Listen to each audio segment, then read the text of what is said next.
আসসালামু আলাইকুম। সবাই কেমন আছো? আশা করছি ভালো আছো। আলহামদুলিল্লাহ আমিও ভালো আছি।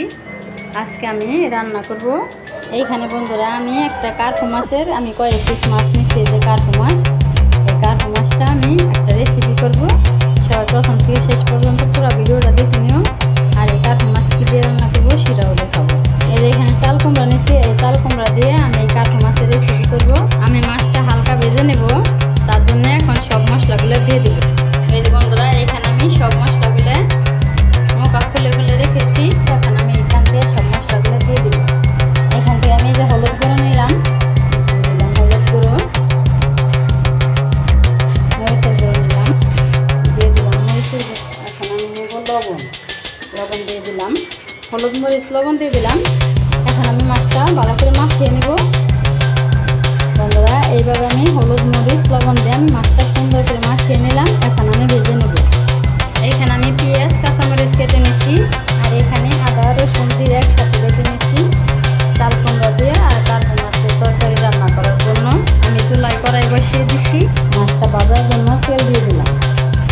বন্ধুরা তেল গরম হয়ে গেছে, এখন আমি মাছ দিয়ে দিব।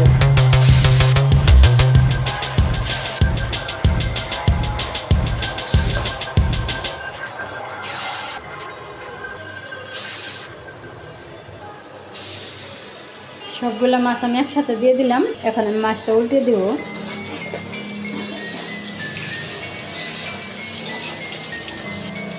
আমার মাছটা ভাজা হয়ে গেল। এখন আমি সবগুলো মাছ নামিয়ে নেব। এখানে বাটি নিয়ে নিয়েছি, এই বাটিতে নামিয়ে নেব।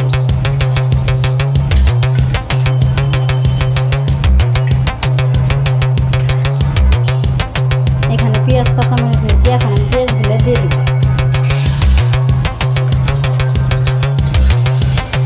পেঁয়াজটা আমি হালকা একটু ভাজা ভাজা করে নেব। এখন এখানে আদা রসুন জিরে দিয়ে দিলাম। এখানে যে মাছটা মাখাচ্ছিলাম সেই পানিটা এখন আমি এখানে দিয়ে দিলাম। এখন আমি এই যে কাঁচামরিচগুলো দিয়ে দিব। এখন আমি এই যে বাকি মশলা সব দিয়ে দিব। এখন আর আমি গুঁড়ো মরিচ দেব না, জিরা গুঁড়ো, ধনিয়া গুঁড়ো, লবণ মাছ বাজার মধ্যে দিচ্ছি। এখন দিয়ে দিলাম আর একটু, পরে লাগবে আবার। এখন আমি মশলা সুন্দর করে কষিয়ে নিব। অনেক সুন্দর করে মশলা কষিয়ে নিলাম, তেল এসে গেছে। এখন আমি চাল কুমড়াগুলো দিয়ে দিলাম। এখন আমি চাল কুমড়াটা সুন্দর করে কষিয়ে নিব। এখন আমি একটু ঢাকনা দিয়ে ঢেকে দেবো। একটু ঢাকনা দিয়ে ঢেকে দিলাম, কারণ চাল কুমড়া একটু সিদ্ধ হইতে সময় বেশি লাগবে। ঢাকনাটা খুলে নিলাম। এখন আমি একটু ভালোভাবে নেড়ে চেড়ে কষিয়ে নেব।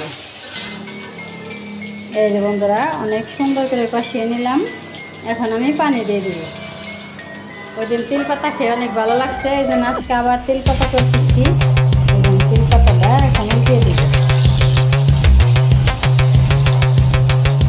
তিল পাতা যে অনেক মজা, এই জন্যে সেদিন খাইছি, ভালো লাগছে, আজকে আবার এতটুকু পানি দিয়ে দিলাম। এই জন্য তরকারিটা ভালো এসে গেছে। এখন আমি মাছগুলো দিয়ে দিলাম।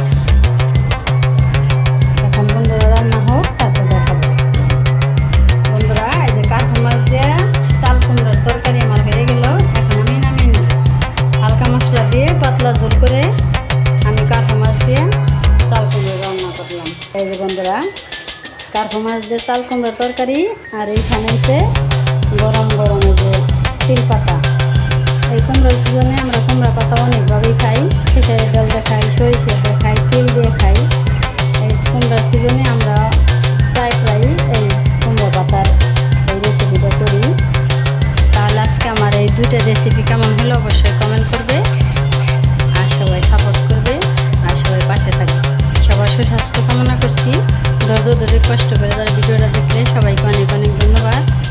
সবাই ভালো থাকবে, সুস্থ থাকবে, সাবধানে থাকবে। আল্লাহ হাফেজ। আসসালামু আলাইকুম।